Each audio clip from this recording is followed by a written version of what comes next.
para falarmos sobre família e pensamos em fazer uma jornada dinâmica, passando pelos cômodos da casa. Então, cada semana nós vamos estar falando de dentro de um cômodo, vamos criar um ambiente aqui para que você se lembre de algum cômodo da sua casa e a gente possa falar assim mais especificamente. A gente tem tido palestras e visitantes que ministram, mas dessa vez a gente quis fazer um pouquinho diferente. E aí, como é maio, mês de mães, mês das noivas, né? Hoje, por acaso, eu e minha esposa estamos completando 42 anos de feliz matrimônio.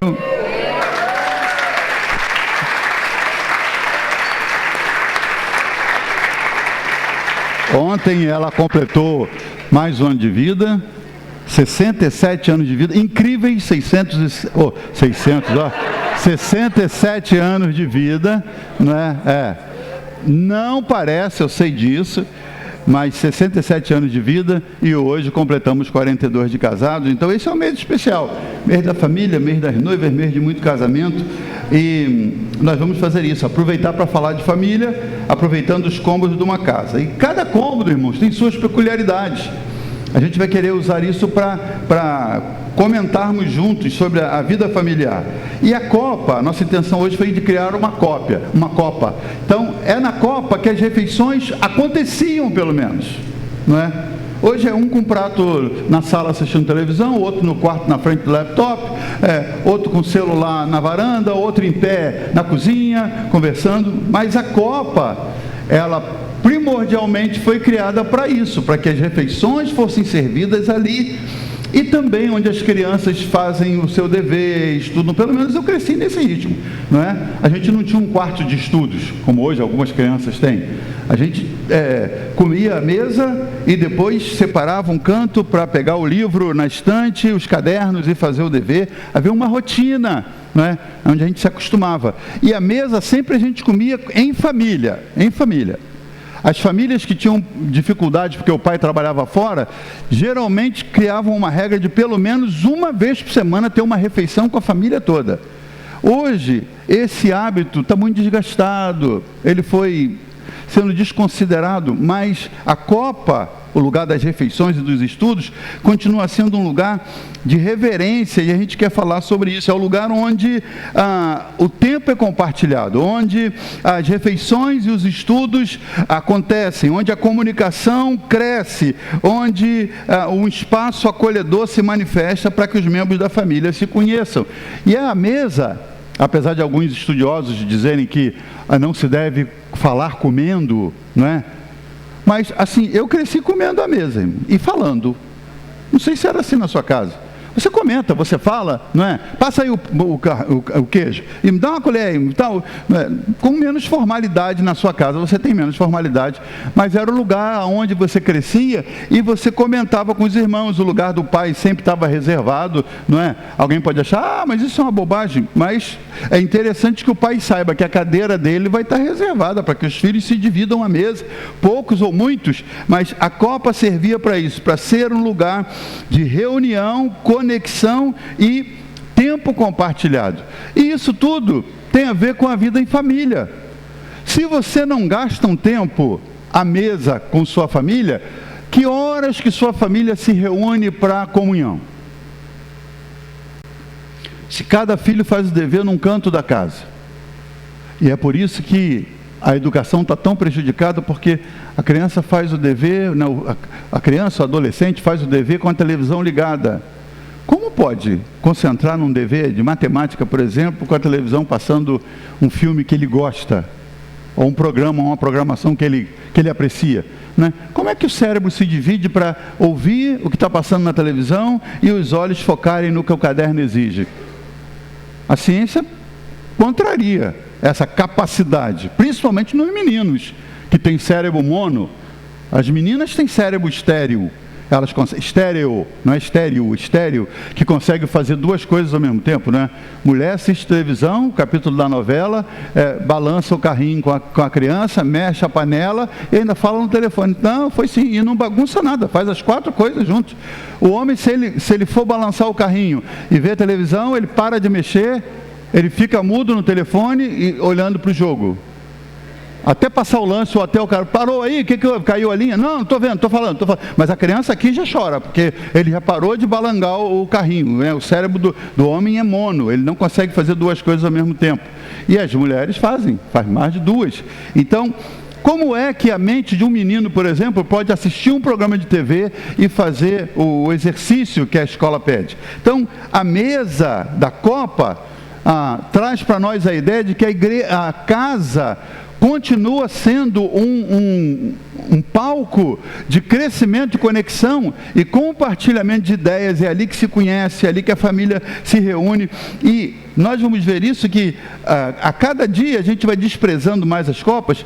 Eu lembro que na última casa que moramos em Orlando, era uma casa que tinha 6 quartos, cada quarto era mobiliado, não fomos nós que mobiliamos, eu já aluguei a casa mobiliada e quem decorou fez um quarto para cada tema. Era o quarto da avó, o quarto das meninas, o quarto dos meninos, que era tema de exército, a suíte e tal. Eram 6 quartos.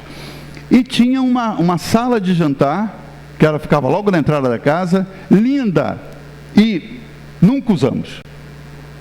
Mas a gente tinha na cozinha uma outra copa, tinha um balcão na cozinha, aquelas casas americanas que tem um balcão grande na frente da cozinha, e você já tem os banquinhos para comer ali de frente ao balcão, do lado de cá é o fogão, a geladeira e os eletrodomésticos, e ali tem um balcão, e além disso a gente tinha uma outra mesa, num canto onde fazíamos grandes refeições quando recebíamos amigos. Mas a cada dia, nas casas, a copa está sendo desprezada. Tanto que as mulheres põem decoração em cima da mesa que nunca se tira. Não é? Louça de jantar fica guardada no armário que ninguém usa mais. Eu lembro que minha avó tinha umas louças que ela nunca usou. E ela dizia, é do meu casamento. E nunca usou. E minha avó morreu aos 92 e eu não vi usar. Casou, recebeu, guardou e nunca usou. Não, isso é para um momento especial. Irmão, nasceu filho, casou filho, morreu filho e não chegou esse momento especial de usar essa louça. Por quê? Porque a copa foi perdendo sentido. As louças ganham mais destaque do que as próprias pessoas. E a gente aprende que Jesus, quando deixa um exemplo para nós na palavra, Jesus, se ele gostava de um ambiente na casa, era da mesa. Jesus gostava de comer na casa dos outros. Deixou esse legado para nós. Não é? Ele teve casa e recebeu gente em casa, mas ele mostra para nós o valor da mesa. Jesus usava a mesa das refeições como um espaço de comunhão, de compartilhamento e de ensino. Próximo slide, por favor. A mesa não é apenas o lugar para comer, não é só para isso. A mesa também é um lugar para fortalecer os laços e transmitir ensinamentos. Quanta coisa a gente aprende. A gente aprende a falar na mesa. Porque você fala uma coisa quando está crescendo e a mãe corrige, o pai não é assim que fala, não, menino, é assim. Você cresce aprendendo, o pai comenta as coisas do trabalho, a gente comenta o que está vendo na escola com os pais e com os irmãos. Na mesa a gente cresce e é um lugar de comunhão, um lugar de compartilhamento e de ensino. Então, Jesus passou isso para nós. Eu coloquei alguns textos, o primeiro deles falando de Jesus na casa de Mateus, quando o Senhor primeiro passa na coletoria e fala, segue-me, ele vai, e logo depois, o texto seguinte, fala que Mateus fez um jantar em casa e chamou Jesus, só que ele chamou o sindicato dos cobradores de impostos, os mais odiados da cidade. E diz que, além desses, diz que ele chamou alguns pecadores. Irmãos, se os publicanos, como eram chamados os cobradores de impostos, já eram detestados, imagina que além desses ele chamou alguns pecadores. Então você imagina a reunião de gente ruim que estava na casa de Mateus. E Jesus à vontade no meio deles. E é claro que os fariseus, não sei se olharam pela janela ou ficaram invejosos porque não foram convidados, mas eles viram Jesus, viram o estacionamento, quem chegava, viram que era só cobrador de impostos, só pecador, só gente de laia ruim, que entrava na casa de Mateus, mas era gente que nunca conseguiria ir em nenhum outro jantar, porque eles não seriam convidados. Então Mateus convidou, Mateus queria mostrar para eles, olha, eu conheci alguém que mudou minha vida, que me falou, segue-me, eu abandonei tudo, eu quero que vocês ouçam ele falando também. E Jesus não rejeitou essa oportunidade.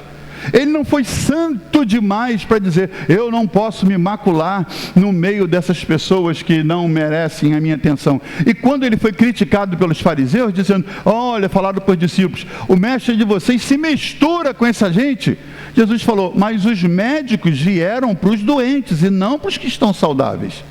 Ele reconhecia, eles são enfermos, eles não estão bem como vocês, eles não são a melhor estirpe de gente, mas eles são doentes, eu sou médico e eu estou aqui para tratá-los, porque eles querem ouvir. E Jesus mostrou isso para nós, quando ele entra à casa de Simão, porque ele entendia que a mesa é símbolo de união, de amor, e ele queria compartilhar isso. Em Mateus capítulo 9, verso 10, que fala disso, Jesus se assentou à mesa com Mateus e com todos aqueles pecadores, não é? E ele disse, os sãos não precisam de médico. E isso ensina para nós, irmãos, quem é que se assenta à mesa da nossa casa? Nossa família já raramente se assenta, mas a gente traz mais alguém para mostrar união e amor através das nossas refeições? Antigamente, né, a gente fala de um tempo passado, e às vezes essa causa até revolta nos mais jovens, porque a gente fala tanto, não, no meu tempo, né, agora também é o nosso tempo, mas algumas coisas muito interessantes, por exemplo, os nossos pais não se preocupavam se tivessem ou não uma iguaria muito fina para que a gente chamasse os colegas. Eu não sei se hoje acontece isso. A gente ia fazer trabalho de escola em casa. Aí a equipe ia na casa para fazer o dever juntos. Então a equipe de 4, 5 fazia, e sempre depois tinha um lanche que os pais faziam. Eu não sei se essa prática acontece hoje ainda, mas era uma chance dos nossos amigos conhecerem a nossa casa e comerem a nossa comida. E eu não lembro de minha mãe constrangida, porque o que ia servir era uma coisa básica, mas havia sempre em grande quantidade, né? Eu cresci numa casa que as iguarias não eram as mais caras, mas sempre tinha em quantidade. Então, é mortadela com batata, mas pode comer e repetir de novo, né? Eram regras que a gente tinha em casa. O que puser no prato tem que comer. Meu pai dizia, se pôr no prato, ele tem que voltar vazio. Você pode encher esse prato 3 vezes, mas cada vez que você encher, você tem que esvaziar, porque tem muita criança com fome no mundo. E eu cresci com essa máxima. Passei para as minhas filhas, falo para os meus netos, aonde eu vou nos encontros de família, eu falo, prato vazio, lixo, não pode ter comida. E se é uma coisa que me machuca, irmãos, é quando às vezes eu vejo aqui na minha igreja pessoas que vão, e eu falo isso na cozinha para a Jo, que é a chefe da cozinha, eu falo, olha, nosso bife parece uma havaiana, de tão grande assim, é desse tamanho. Aí vem um adolescente de 1,5 metro, com 45 quilos, e pega um prato e bota aquele bife desse tamanho. Eu fico escaneando o caminho dele, escaneando. Come, daqui a pouco mexe para lá, mexe para cá, tirou 1/3 do bife, aí ele vai na lixeira. Irmãos, aquilo é doloroso, extremamente doloroso, porque eu fui na África, eu vi as pessoas catando milho do lixo da cozinha, catando milho que foi jogado fora, para juntar para comer. Aí você vê assim um bife, que custa uma fortuna, sendo jogado fora. Eu já falei assim, corta os bifes no meio. Se a pessoa quiser mais, ela pode voltar e dizer, me dá um outro pedaço, não tem problema. Mas correu o risco de botar um prato cheio, e essa é uma prática que você, meu irmão, minha irmã, que tem filho ainda, e você ajusta o prato, você tem que cuidar disso. Vai fazer o prato do seu filhinho, ele não está chegando da Etiópia, ele não veio da guerra. Você faz o prato para ele, que seja um prato decente, que mate a fome de um estivador. Faz o prato. Se ele quiser mais, ele pode voltar, a gente não regula não, pode voltar e pedir mais. Agora, não permita que seu filho ou você mesmo jogue no lixo comida porque você botou demais no prato e jogou fora. Tem fome demais no Brasil, para não falar em outros países, para a gente estar desperdiçando comida. Onde é que a gente aprende isso? À mesa. À mesa. Eu vejo que uma pessoa que joga comida fora não aprendeu na mesa. Na minha casa, quando eu enchi assim a concha de alguma coisa assim que eu ia botar, meu pai olhava assim, para onde vai isso tudo? Aí eu já intimidava assim, acho que peguei muito, pai. Aí botava assim um pouquinho e botava, melhor, se quiser mais depois você come, porque não podia voltar o prato vazio.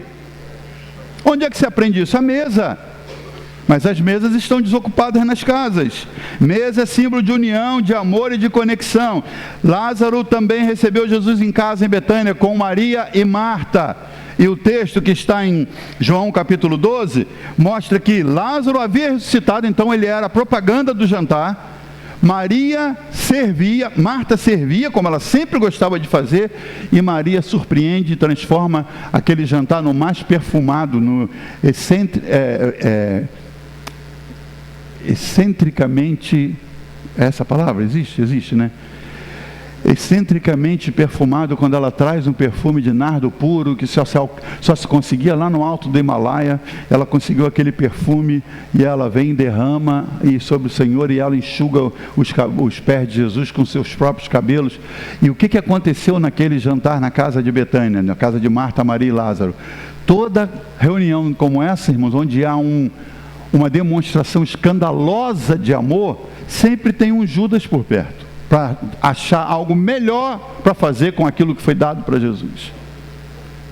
E aí Judas, que era o tesoureiro, e a Bíblia fala que ele cuidava da bolsa e roubava da bolsa, ele falou: mas por que se fez esse desperdício? É muita petulância. Alguém pegar um perfume pessoal, derramar sobre Jesus, e a pessoa dizer: que desperdício? Que desperdício? Podia se vender esse perfume por 300 dinheiro, um ano de salário. 300 dinheiros era um ano de salário, e dar aos pobres. E Jesus falou: os pobres vocês sempre terão com vocês, e podem abençoá-los o ano inteiro, mas a mim nem sempre vocês vão ter. Ela está me preparando para o meu sepultamento. Ele deu uma palavra profética. Onde tudo isso aconteceu? Num jantar, onde o Senhor estava na casa de Marta, Maria e Lázaro, porque a mesa é símbolo de união e amor. João 13, de 1 a 5, fala de outra mesa, a mesa em que Jesus estava comendo com os discípulos, e ele então toma uma bacia d'água, uma toalha, amarra a cintura, e ele lava os pés dos discípulos, ensinando o quê? Porque na casa, na copa, também é lugar de ensino, ensinando os discípulos a ser humildes e a serem servos. A mesa é um símbolo de amor e de união, e você, irmão, irmã, está sendo incentivado essa noite a reativar a mesa da copa da sua casa, trazer as refeições de volta. No início vai dar trabalho. Vamos comer junto amanhã, hein? E eu tenho um dever para fazer. Faz antes ou depois? Vamos comer na hora. E não abra a mão. Estou esperando todo mundo. Vamos embora. Você que é pai e sacerdote, agora é a hora de você mostrar seu sacerdócio. Todo mundo. Amor, deixa esse telefone. Fulano, larga o laptop. Sai da televisão. Todo mundo aqui. No início vai haver uma reclamação, mas se você é um sacerdote que tem voz ativa na sua casa, você vai trazer a família, ainda que com alguma reclamação no início. E se você não tem filhos, alguns casais aqui que ainda não têm filhos, começa a praticar agora. Os casais comem juntos, daqui a pouco os filhos nascem, crescem comendo juntos, e vão crescendo, e vão se acostumando. E aí, pelo menos, depois que eles casarem, pelo menos vai ter datas em que eles vão vir para comer juntos. Domingo agora é dia das mães. Eu vou sair aqui depois dos cultos da manhã e vou correndo para São Gonçalo, porque quero almoçar com minha mãe, ainda que ela já não esteja percebendo mais se eu chego ou não chego, mas a hora que eu chego na casa, mesmo que ela não esteja sabendo, ela se alegra, ela fica alegrinha com a minha chegada, e aí eu vou pegar o violão, vou cantar alguma coisa, vamos comer juntos à mesa. Isso é um hábito que desenvolvemos ao longo dos 65 anos que eu tenho de vida, e isso me ajuda até hoje a manter esse senso de família. Então, não perca essa oportunidade. A mesa é símbolo de união e amor, mas tem mais. A mesa é também um espaço de ensino. É o lugar onde os filhos, deixa eu tirar um prato aqui e botar para o lado de lá, mas é o lugar onde os filhos estudam. É onde eles pegam os livros, os cadernos, e vêm estudar à mesa. A mesa é um espaço de ensino.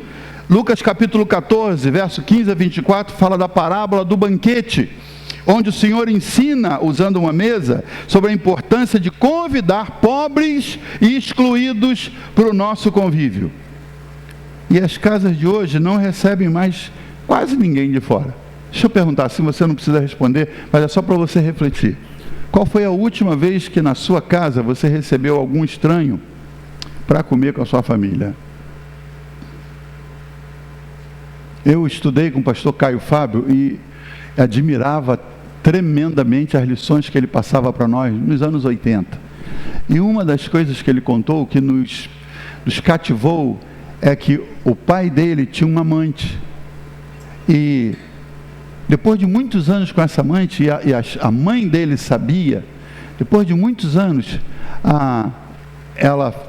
eles se separaram, ele não teve mais nada com ela, e ela foi ficando sozinha, essa mulher com quem ele teve um caso por muitos anos, ela foi ficando sozinha, e no final ela estava doente.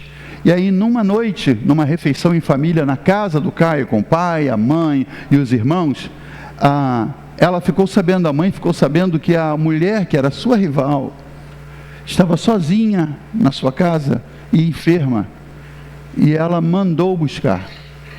Ela mandou buscar aquela mulher, separou um lugar à mesa, e ela quis dar uma lição para os filhos e para o próprio marido de amor cristão.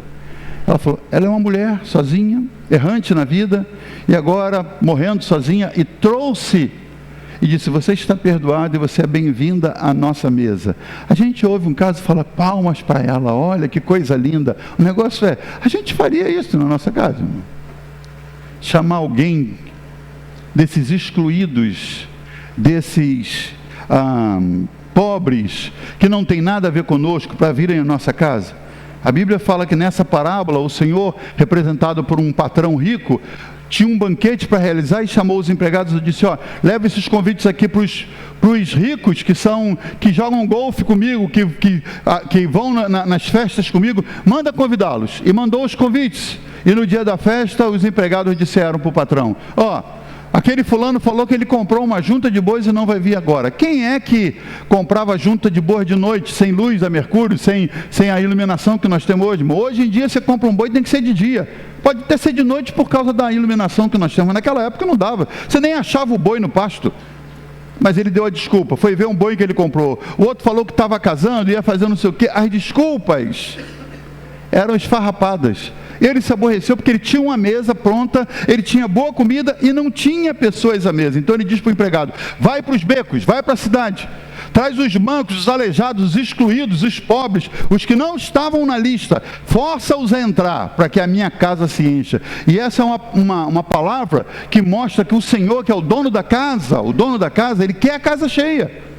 Ele não quer a casa cheia dos ricos, ele quer a casa cheia dos excluídos. Hoje eu estava fazendo a minha barba num salão e estava conversando com os homens que estavam ali, e era eu o único sendo atendido, e eles estavam conversando. E aí eles perguntaram sobre a igreja e tal, e o assunto entrou no nosso movimento de inclusão. E aí falando, não, nós temos um instituto, o Mefibosete, que vai entrar em atividade, já foi aprovado, já saiu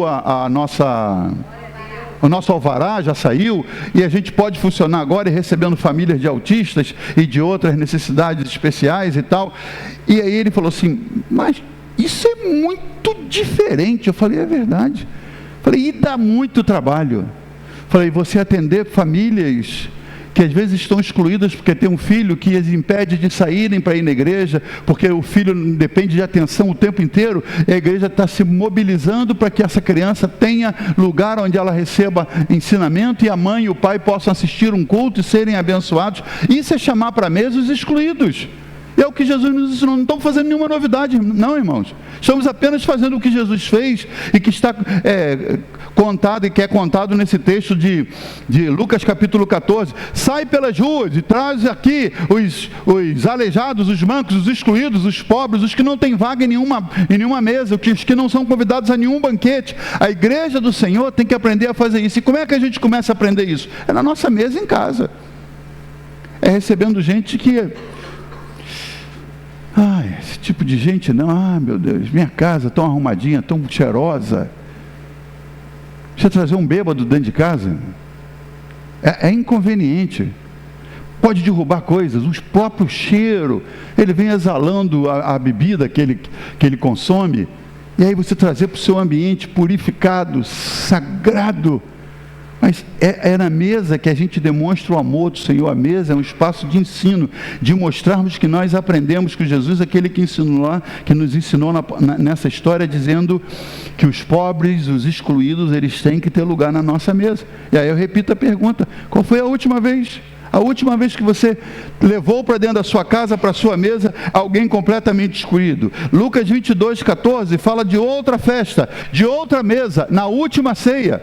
E fala que nessa mesa da última ceia, Jesus ensinou o significado do seu corpo e seu sangue ofertados em sacrifício. E ali também ele ensinou o valor da Santa Comunhão, como celebramos no domingo passado. Foi a mesa que Jesus ensinou. Isso aqui, esse pão, gente, é o meu corpo que por vós é partido. Como é se o Senhor está vivo? Vão entender daqui a pouco. O meu corpo que é dado por vós é simbolizado nesse pão. E esse vinho é o meu sangue que é derramado. Mas o Senhor está vivo, não morreu ainda. Vocês vão entender. Ali ele começou a explicar e estabelecer um novo rito que nós repetimos a cada mês, onde fazemos por memória, lembramos em memória dele. Então é na mesa que a gente cria essas memórias e aprende as coisas que o Senhor nos ensinou. E é dentro de casa que a gente aprende. É a mesa que os filhos estudam, que os filhos escrevem, fazem o dever, fazem pergunta para os pais, aprendem com os pais, aprendem com o irmão mais velho. Então, a mesa também é um espaço de ensino. Além disso, a mesa é o lugar onde nossos filhos aprendem a convivência uns com os outros. Tem muitos filhos hoje que não se dão mais, irmãos, porque eles não convivem à mesa, né? Irmão tem a liberdade de dizer para o irmão coisas que ninguém mais diz. Às vezes o pai e a mãe até poupam um filho. Por exemplo, a criança diz assim, um menino que tem, numa casa de 4 filhos, tem um que tem um cabelo diferente, e ele reclama. A mãe nunca fala, que isso, seu cabelo é lindo, meu filho, seu cabelo só é diferente. O que o irmão diz? Seu cabelo é horrível, seu cabelo você tem que fazer... Irmão não tem papas na língua, irmão. Irmão fala. Às vezes ele sai de dentro de casa, e o irmão, dentro do quarto, o irmão diz assim, você não vai com essa roupa, está ridícula.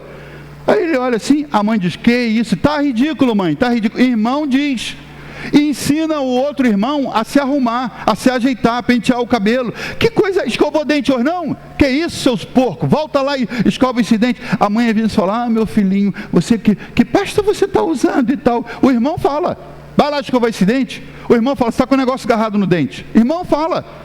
E é na mesa que a gente cresce aprendendo com essa liberdade que os irmãos têm a crescer, a gente aprende a ser gente. Então a mesa é um espaço de ensino. E por último, a mesa é um lugar de transformação. Lucas capítulo 24, do 28 ao 35, conta a história de Emaús. Jesus já morreu, decepcionou os discípulos que não acreditavam que ele ia morrer, acharam que ele se entregou, e aí ele ressuscita, as mulheres contam, não acreditam nas mulheres, não acreditam nos discípulos que foram lá, a maioria começou a voltar às suas atividades, se escondendo de tudo. 2 deles estão voltando para Emaús, eles tinham vindo e estado com Jesus servindo ao Senhor lá em Jerusalém, agora eles voltam para Emaús, e no caminho para Emaús, transtornados, frustrados, o Senhor aparece, entra na conversa, e 11 quilômetros de travessia, irmão, de estrada, e Jesus falando, o que está vendo? Vocês estão muito tristes, eles não o reconhecem. E ele vai falando, mas não tinham as profecias? Esse não é aquele que tinha as profecias, que ele viria, faria milagres, seria usado nas palavras, mas depois ele seria morto e ressuscitaria? É esse mesmo. Então não tinha uma profecia. Jesus tentando lembrar aos discípulos que havia uma profecia também sobre sua ressurreição, e eles não lembravam. E ele vai conversando, e os discípulos, a Bíblia diz, seus olhos estavam vendados. Lá vão eles na estrada, até que chegam na vila onde eles moravam, chegam na casa deles. E quando eles vão entrar, Jesus faz como quem vai seguir adiante. Então eles dizem, já é tarde, o senhor não quer ficar e pernoitar aqui? E ele aceita. E eles não conseguem ver que é Jesus com quem eles conviveram. Quando a gente fica muito frustrado, a gente não consegue nem ver Jesus. Jesus fala contigo e você acha que é um estranho. Você está tão frustrado que os olhos estão fechados. Jesus entrou em casa, irmãos. E aí tem uma refeição, bendita mesa. E a mesa, eles chamam o estranho que está visitando, para fazer o que se dava honra para o visitante. Você pode dar graças? E aí eu não sei como ele fez, mas ele fez do jeito que ele sempre fazia. Eles viram ele dando graças lá à beira-mar, quando ele multiplicou pães e peixes. Ele deu graças nas casas onde ele passava. E eles viram, sabe aquelas coisas que você vê de seu mestre, seu pastor, seu amigo, e você observa, ele sempre fazia assim. Aí Jesus na casa, na hora que eles falam, você pode dar graças? E eles vão fechar os olhos e Jesus toma o pão assim, um alimento, e quando ele levanta e abre a boca para dar graças e diz: Pai, eu te dou graças. Eles se lembram, é Ele. É Ele. Quando eles abrem os olhos, Jesus já desapareceu do meio deles e eles começam, era Ele. É por isso que o nosso coração ardia na viagem. A gente sentia alguma coisa, era Ele, a gente não se deu conta que era Ele. A mesa também é um lugar de transformação, como Jesus que entrou na casa de gente sem esperança, mudou o ambiente, justamente quando Ele se sentou à mesa. É na casa que a gente cria memórias. Quando a gente se assenta à mesa, comendo com os familiares e com os amigos, a gente aprende coisas novas e aprende revelações, recebe revelações daquilo que Deus está fazendo. A gente sempre orava antes de comer, eu lembro que meu pai sempre orava antes de comer, e eu lembro da oraçãozinha dele, era sempre do mesmo jeito. Mas à medida que nós fomos crescendo, ele falava: Jaso, você dá graças. Falava: Paulinho, você dá graças. Leila, para minha irmã. E ali, irmãos, nós começamos a aprender a orar. Hoje tem casos de você pedir a um jovem de 25 anos, 30 anos. Você pode orar para dar graça? Eu? Você? Você pede outro. A honra elevada de dar graças ao Senhor antes de uma refeição, a pessoa repassa. Por quê, irmãos? Porque faltou mesa, onde o pai dizia: ora você agora. E se você cresceu orando à mesa, você não tem vergonha de orar em lugar nenhum. A gente pede os filhos para orar, e os filhos fizeram isso com os netos. Hoje, quando a gente está junto, às vezes está até a Bisa junto assim à mesa, a pequenininha de 6 anos, ela já fala: vovô, eu quero orar.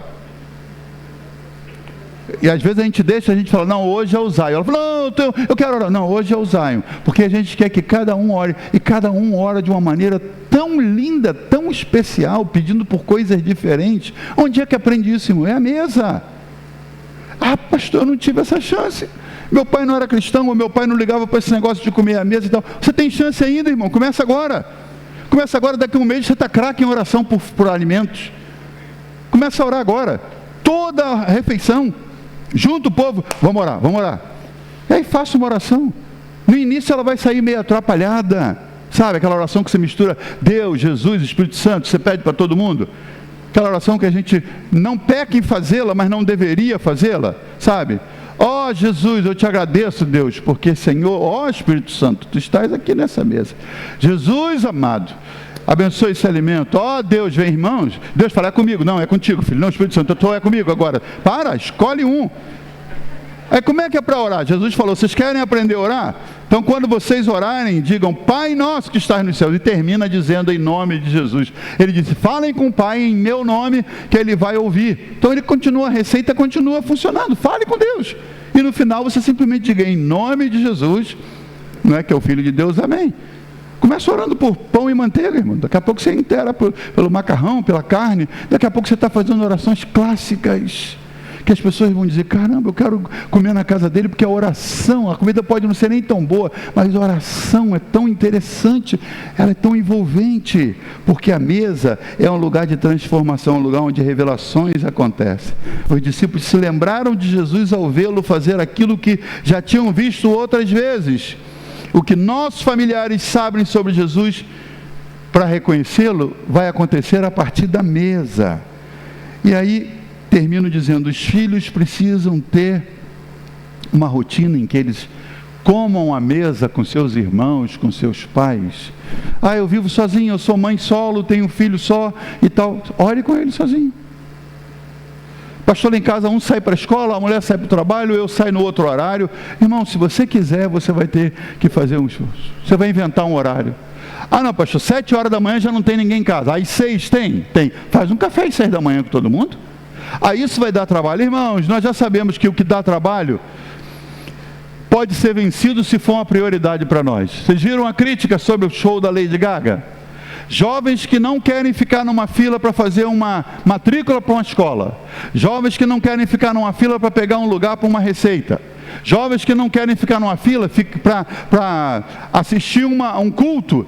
Eles ficaram na frente do Copacabana Palace, acampados em barracas, usando fraldas geriátricas por não ter um banheiro para ir, por dias. Então, se quiser, eles ficam.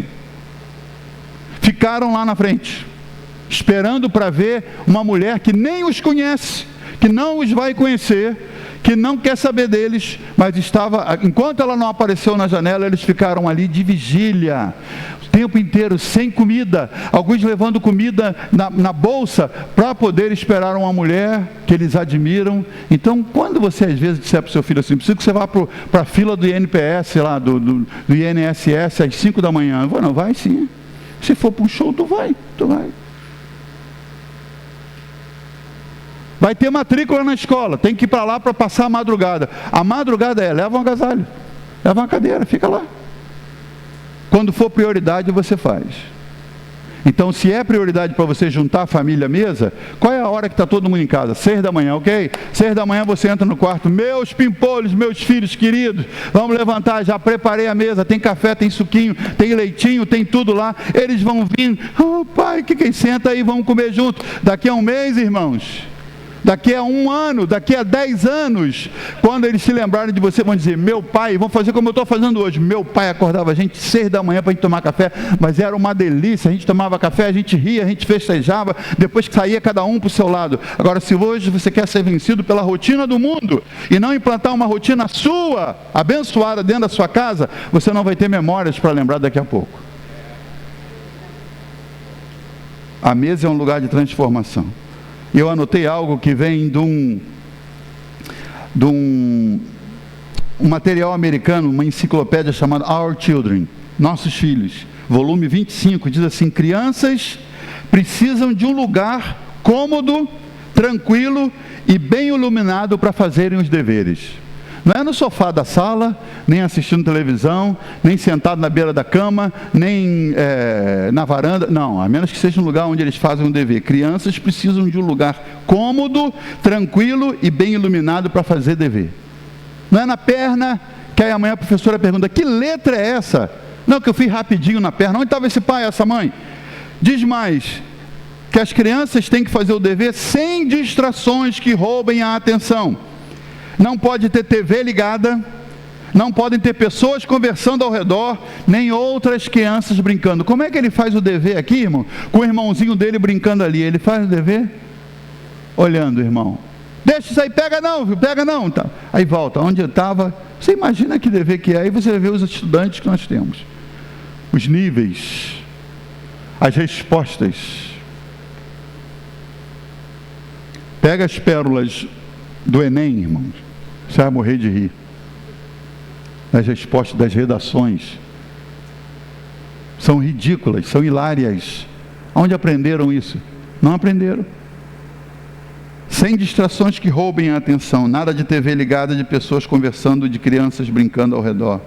Mesmo quando seu filho não traga dever de casa, ele precisa de um tempo para estudar. Tem dever hoje não? Não. Então vai revisar o que você fez, vai ler um livro, vai pesquisar alguma coisa. Ele tem que criar uma rotina que daquela hora, até certa hora, ele tem o tempo dele de fazer os deveres. E se não tem dever hoje, aproveite, vai estudar outra coisa, aprender outra coisa. Mesmo que ele não traga dever para casa, ele precisa de um tempo para estudar, para ler ou para pesquisar. Crianças precisam conhecer limites. Alô, vou repetir isso aqui para você, para a gente terminar com oração. Crianças precisam conhecer limites e consequências. O que é limite? Você pode até aqui. Você não pode entrar ali, você não pode trancar a porta desse quarto, você não pode assistir televisão depois das 11, você não pode voltar para casa depois da meia-noite. Ele tem que conhecer limites, porque a vida é feita de limites. E o primeiro a ensinar os filhos os limites são os pais. Se você não ensina, ele vai dar trabalho aqui no departamento infantil. Graças a Deus, nossas crianças aqui, elas não dão trabalho no GV. Os cabelos brancos do Vaguinho e da Simone, que são disfarçados numa tintura, tem outras razões. Irmãos, nossos filhos não podem dizer para uma tia no departamento infantil, uma voluntária que às vezes trabalhou o dia inteiro, e em vez de estar descansando no sofá, vem para cá e nem assiste o culto, vai para dentro de uma salinha para tomar conta dos nossos filhos e netos. É inadmissível que elas digam alguma coisa para uma dessas crianças e elas digam não. Se uma criança diz não para uma tia aqui, é porque o pai admitiu isso em casa. e não me ponha como bicho-papão. Toda vez que fizerem isso, eu vou repreender. Filhos que estão desobedecendo, e aí o pai diz assim, ó, o pastor não gosta. Fala, você gosta? Não, você gosta? Você gosta? Se você gosta? Não, também não gosto. Então diz para ele, eu não gosto disso. Não é que eu sou o bicho-papão. Não vai fazer lá que o pastor não gosta. Não, é porque você não gosta. Agora ele acha que em casa ele pode fazer tudo porque você não diz que não gosta. Aí na igreja ele quer fazer o que em casa ele pode. E aí quando a gente diz não pode, ele se aborrece. E não entende. O culpado não é a criança. É você, que não estabeleceu o limite. Não pode. Não pode. Ele tem que entender o que é limite e o que é consequências. Estabeleceu limites, a primeira regra. A segunda regra, se romper os limites, tem consequências. A delegada já falou, vara. Foi eu que falei, não, foi ela. Tem consequências. Porque eles vão romper alguns limites, mas eles vão ter consciência das consequências anteriormente, então você não vai fazer nenhuma surpresa. Rompeu o limite. Um amigo meu deu um filho para o carro, deu um carro para o filho, né? Primeiro você dá o filho para o carro, depois dá o carro para o filho. Deu o carro para o filho e falou para ele, mas você não pode voltar para casa depois da meia-noite. Uma noite ele voltou. Aí de manhã o pai perguntou para ele, não é cedinho, eu vim meia-noite no seu quarto e você não estava. Ah, pai, perdi a hora. Você lembra quando eu te dei o carro? Pai, eu me passei da hora conversando. Você lembra quando eu te falei, quando eu te dei o carro? Você não podia passar da meia-noite. Por que eu falei que ia acontecer? Você ia perder o carro. Lembra? Lembra, pai? Mas, paizão, que é isso aí, pai? Foi uma coisinha, pai. Passei, tá bom. No dia seguinte, quando ele amanheceu, o pai mandou tirar os 4 pneus e pendurar. E o carro estava lá. Falou, seu carro está aí. Mas você não sai. Por quanto tempo? Até eu decidir. Você agora vai ter que me reconquistar. Seja o melhor filho que você pode, melhor do que você foi até agora, para que os pneus possam voltar para o carro. Ficou pianinho, irmãos. Andando de carro, andando de ônibus. Valorizou. Eles não valorizam o que você dá porque você não estabelece limites, nem as consequências. Quando você diz para um filho, se quebrar o limite, vai ter essa consequência. A hora que ele quebrar o limite, ele está pedindo uma guerra, ele está pedindo uma briga. Não negue a ele essa briga. Ele quebrou o limite, ele já está pensando. Irmão, quando ele quebra o limite, ele já está pensando, vai dar ruim. Meu pai vai falar. Aí quando ele chega lá, você diz, igual o Rei Leão fala para o Simba, que o Simba saiu e foi lá no cemitério do elefante, quase morreu com as hienas, ele teve que ir lá entrar numa briga para salvar. No dia seguinte ele chama o filho, vem cá para conversar, com aquele vozeirão dele. Aí começa, mas Simba vai e tava, você não é fácil, Simba. E aí vê o que Simba aprontou. Acabou matando o pai. E você às vezes é um Mufasa da vida. E seu Simba faz uma graça e você, mas esse garoto não é fácil, não é fácil, olha. Limites e consequências, irmãos. Se não quer que ele vá para a delegacia amanhã, para a delegada estar lá, mandando ele ficar enjaulado, cuida dele hoje. Diga para ele, se quebrar os limites, tem consequências. Amém. Se ele aprende isso dentro de casa, ele não vai ter que aprender na rua. Crianças precisam conhecer limites e consequências, porque se quebrarem os limites, isso tem nome. Como é que é o nome? A gente ministrou isso aqui domingo passado. Qual é o nome para limites e consequências? Disciplina. Disciplina. O que você faz, irmão? Sente-se com seu filho. Você pode ficar de pé. Sente-se com seu filho. Explica para ele o que você espera dele e o que ele pode esperar de você e da sua ajuda para que ele chegue lá. Não deixa seu filho fazer os deveres de casa porque simplesmente a escola mandou.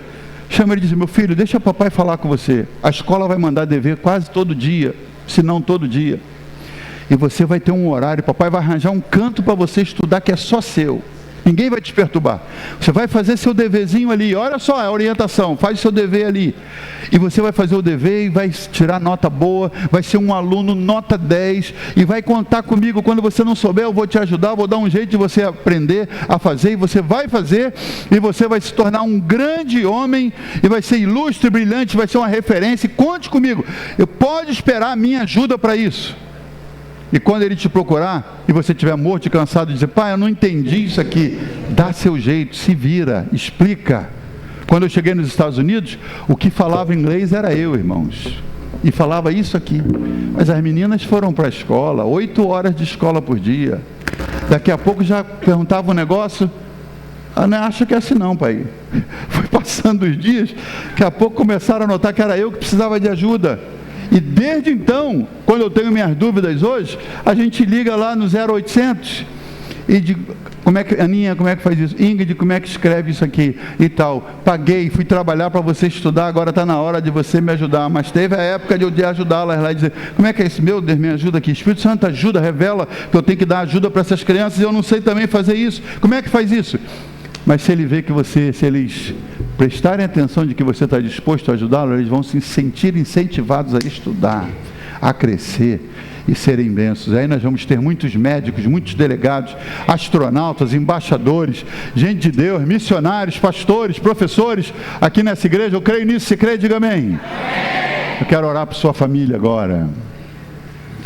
O Asa ministrou aqui numa das canções e falou, você está aqui e às vezes você está sozinho, seus familiares não servem ao Senhor. Hoje um querido irmão, o Rick Pantoja, ligou hoje lá em casa.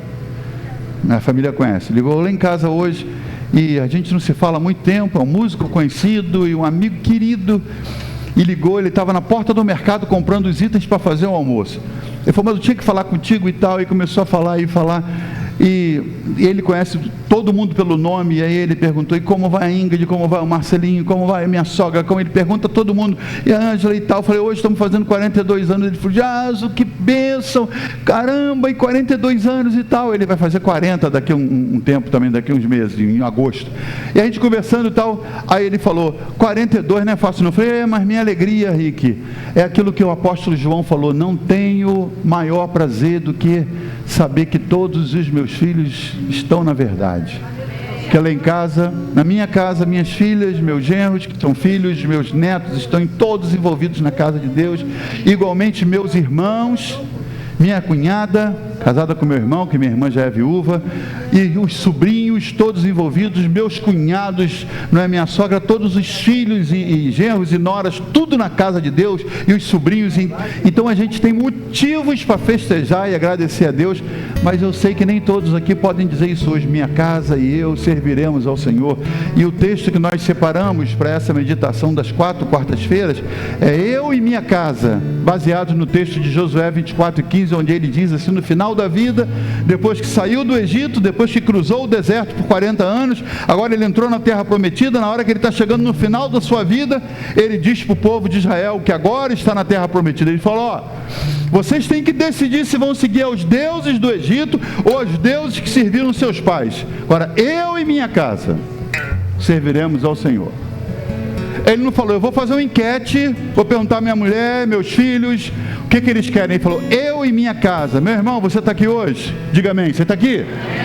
Decida por sua família. Decida hoje o destino da sua família. Nem todos estão servindo ao Senhor, você declare, eles todos vão vir para a casa de Deus. Se a semente está no coração deles, vai chegar a hora que a semente vai brotar, e você faz o que? Rega com oração e jejum, com testemunho bom, orando ao Senhor, para que amanhã você possa contar um testemunho mais feliz, que é, toda a minha família serve ao Senhor. Toda a família serve ao Senhor. Aquele cunhado que bebe, aquele padrasto que xinga, aquele que quebra o ambiente, se quer fazer um jantar em família, sempre chega um que estraga o ambiente, que bebe, derruba as coisas na mesa, que traz o que não deveria de assunto para a conversa.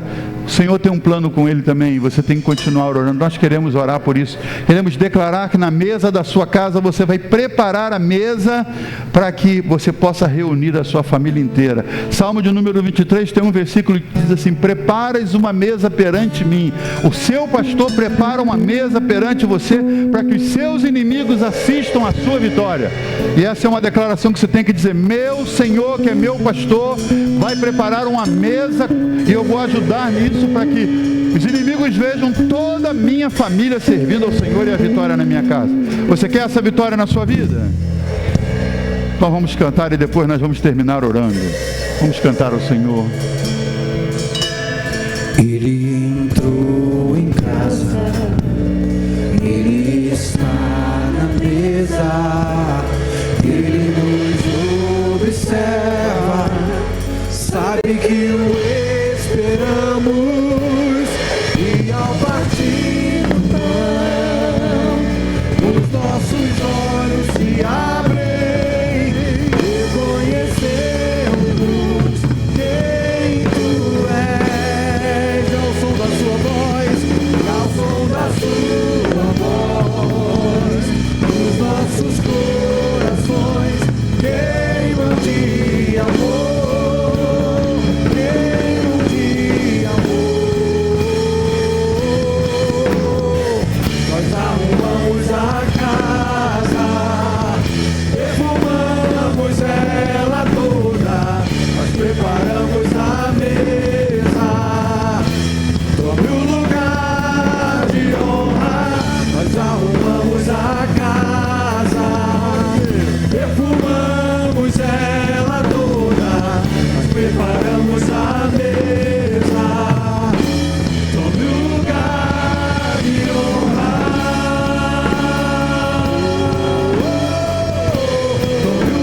quero concluir com essa reflexão, com esse pensamento.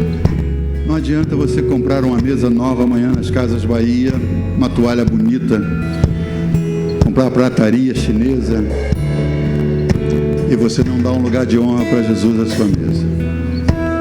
Se a sua mesa é recheada de palavrões, de palavras de desonra, se seus filhos te assentam à mesa para assistir você maltratar a sua esposa, ou você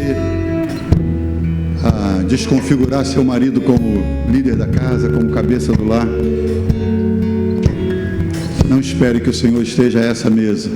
A Bíblia diz que ele estava lá na casa de Mateus, mas ele era luz entre os pecadores e os cobradores de impostos.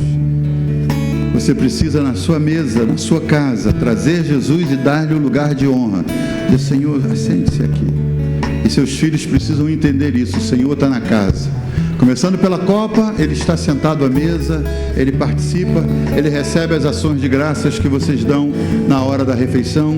Eles veem o tratamento entre os irmãos, entre o marido e mulher, entre os pais e filhos.